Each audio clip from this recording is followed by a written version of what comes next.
السلام علیکم، آپ دیکھ رہے ہیں مبشر لقمان یوٹیوب چینل۔ میرا نام مبشر لقمان ہے اور آج بھارت کی سپریم کورٹ نے بابری مسجد کو بالآخر شہید کر ہی دیا۔ بھارت کی سب سے بڑی عدالت سپریم کورٹ نے 450 سال پرانی بابری مسجد کے ملبے پر سب سے بڑا متنازع فیصلہ دیتا ہوا رام مندر تعمیر کرنے کا حکم دے دیا۔ مسلمانوں کو ایودھیا میں متبادل جگہ دی جائے گی۔ موصوف جج کو یہی پتہ نہیں تھا کہ بابری مسجد کی جدوجہد 3 ایکڑ یا 5 ایکڑ جگہ کے لیے نہیں تھی، بلکہ یہ جدوجہد ایک اصول، ایک انصاف اور ایک مذہبی آزادی کی جنگ تھی۔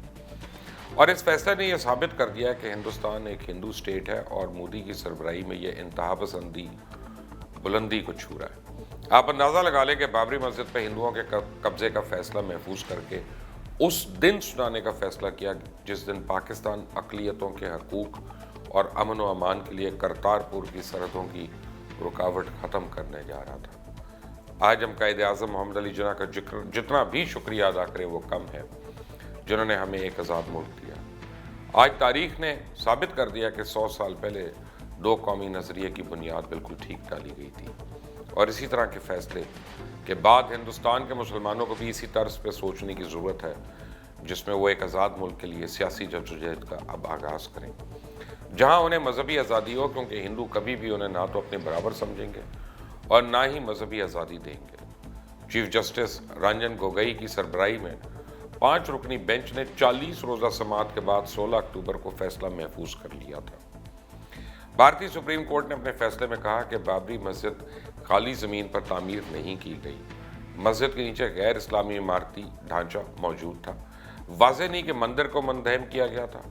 عدالت کے لیے مناسب نہیں کہ کسی عقیدے پر بات کرے، اور اگر یہ بات واضح ہی نہیں کہ اس مسجد کے نیچے مندر تھا بھی یا نہیں، تو پھر کیسے مندر کی تعمیر کا حکم دیا جا سکتا ہے؟ جبکہ یہ بات تو واضح تھی کہ یہاں پر 450 سال سے ایک مسجد واقع تھی جسے ہندو انتہا پسندوں نے خود توڑا تھا۔ ویسے تو بھارت اپنے آپ کو دنیا کی سب سے بڑی جمہوریت کہتا ہے اور سیکولر ہونے کا دعویٰ کرتا ہے، لیکن اس فیصلے نے ثابت کر دیا کہ بھارت میں انصاف بھی مذہبی انتہا پسندوں کے ہاتھوں محصور بھی ہے اور مجبور بھی۔ بھارتی سپریم کورٹ نے اپنے فیصلے میں مزید یہ کہا کہ عبادت گاہوں کے مقام سے متعلق ایکٹ تمام مذہبی کمیونٹیز کے مفادات کا تحفظ کرتا ہے، اور ہندوؤں کا یہ خیال ہے کہ رام کی جنم بھومی ہے۔ 1856 تک وہاں نماز کا کوئی ثبوت نہیں تھا۔ الہ آباد ہائی کورٹ کا فیصلہ غلط تھا اور متنازع زمین کی تقسیم کا فیصلہ ہی غلط تھا۔ بھارتی سپریم کورٹ کے 5 ہندو ججز نے نہ صرف ہائی کورٹ کا فیصلہ رد کیا بلکہ اپنے فیصلے میں کہا کہ ہندوؤں کے خیال میں یہ رام کی جنم بھومی ہے۔ اب آپ یہ بتائیں کہ کبھی کسی عدالت نے خیالات پر بھی فیصلے دیے ہیں؟ عدالت و ثبوت کے اوپر فیصلے دیتی ہے۔ الہ آباد ہائی کورٹ کے 2010 3 رکنی بینچ میں شامل 2 ہندو ججز نے کہا تھا کہ مغل بادشاہ ظہیر الدین بابر نے اس مقام پہ جو عمارت تعمیر کی تھی وہ مسجد نہیں تھی، کیونکہ ایک مندر کے مقام پہ مسجد کی تعمیر اسلام کے اصولوں کے خلاف ہے۔ تاہم بینچ میں شامل مسلمان جج نے اپنے اختلافی نوٹ میں لکھا تھا کہ مسجد کی تعمیر کے لیے اس مقام پر کسی مندر کو نہیں گرایا گیا تھا، بلکہ مسجد کی تعمیر ایک کھنڈر پر ہوئی تھی۔ فیصلے صرف اور صرف قانون کے مطابق ہوتے ہیں اور اس میں ضمیر کا بھی کچھ لینا دینا نہیں ہوتا۔ آنے والے دن آپ بتائیں گے کہ یہ فیصلہ اتنی جلدی ہضم نہیں ہوگا۔ اس وقت بھارت کی بیشتر ریاستوں میں دفعہ 144 نافذ کر دی گئی ہے۔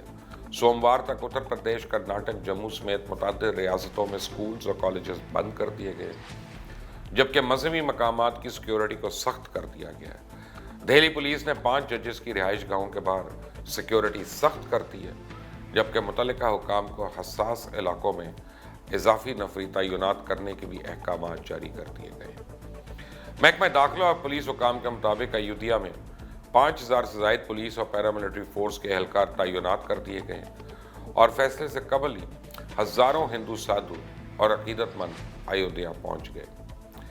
بھارتی وزارت کے سینئر افسر کے مطابق مختلف حکومتی ایجنسیز ممکنہ تشدد روکنے کی تیاریاں کر رہے ہیں۔ ہر سیکیورٹی افسر عدالتی فیصلے کے بعد ہر قسم کے فسادات کو روکنے کے لیے پرعزم ہے۔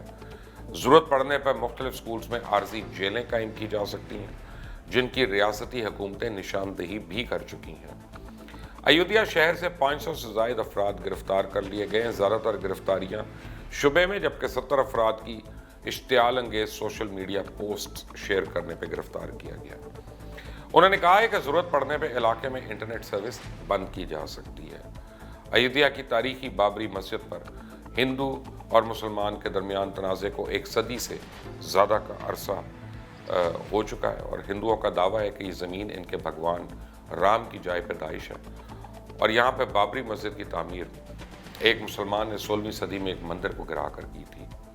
مسلمانوں کا کہنا ہے کہ دسمبر 1949 تک اس مسجد میں نماز پڑھتے رہے، جس کے بعد کچھ لوگوں نے رات کی تاریکی میں رام کے بت مسجد میں رکھ دیے تھے، اور مسلمانوں کے مطابق اس مقام پر بتوں کی پوجا اس واقعے کے بعد ہی شروع ہوئی ہے۔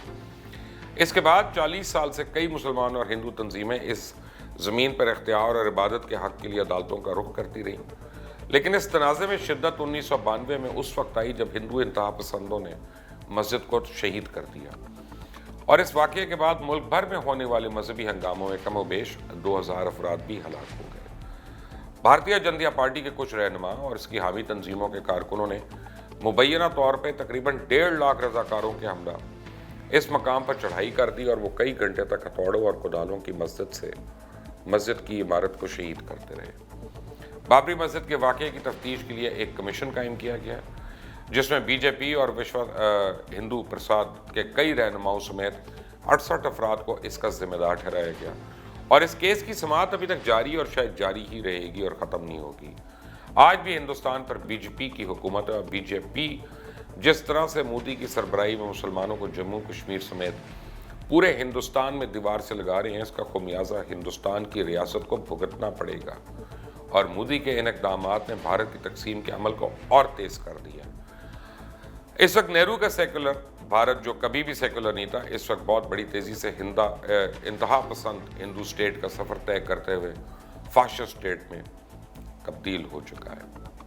آج بابری مسجد کی آفیشیل شہادت کا دن ہے۔ آپ دیکھتے رہیے مبشر لقمان یوٹیوب چینل۔ مزید اپڈیٹس کے لیے بیل آئیکن کو پریس کریں، سبسکرائب کرنا مت بھولیے گا، لائک اور شیئر ضرور کریے گا۔ انٹل دی نیکسٹ ٹائم، اللہ حافظ۔